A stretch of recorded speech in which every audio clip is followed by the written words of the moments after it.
1414, Robert the Bruce is patrolling the area on a scouting mission, and he watches as the first of the English heavy cavalry begin to emerge in the distance.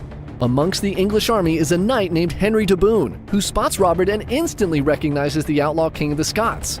Without hesitation, de Bohun lowers his lance and charges at a full clip towards Robert the Bruce, looking to take him out here and now and claim all the glory of the battle. Robert sees the knight barreling straight at him, and instead of retreating, he draws his axe. The Scots watch in horror as their king takes off directly towards the advancing English knight.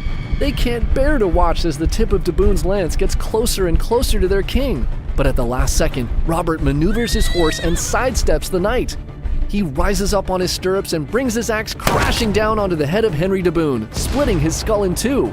"Ha ha! Take that, you dirty—" "Oh no! You broke my favorite axe! Why'd you do that? God, seriously?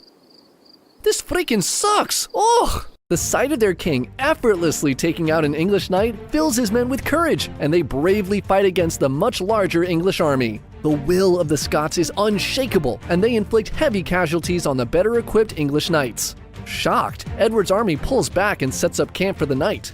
Later that evening, a soldier from Edward's army defects and makes his way into Robert's camp. "Morale in the English army is low. If you fight them tomorrow, you can win." After nearly a decade of fighting what many thought was an unwinnable war, Robert the Bruce had led the Scots to the precipice of their freedom. Despite the good news, the Scottish king knows they were still massively outnumbered, and Edward's heavy cavalry would still be extremely dangerous. With the fate of his people hanging in the balance, he decides to let them have the final word. He turns to his war council and asks, "Shall we fight or not?" His generals shout back in unison, "Fight!" And so the following day, against an army more than twice their size, 6,000 Scotsmen bravely follow their king into battle to win their independence. Robert the Bruce sends his archers out to distract Edward's bowmen, and he quickly marches his pikemen out onto the field. The English knights see this and charge. As the rumbling of the mass of horses draws closer and closer, the Scots shout defiantly and raise their pikes. Wave after wave of English knights are impaled on their spears, and they continue to march forward. Robert sends his light cavalry, and they scatter Edward's archers, giving his schiltrons a clear path forward.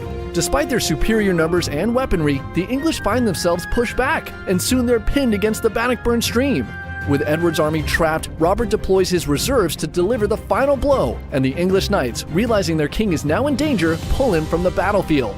The English lose 5,000 men, including 1,000 knights and nobles, while Robert's army suffers fewer than 500 casualties. The victory at Bannockburn all but cemented Scottish independence, and after 8 years in captivity,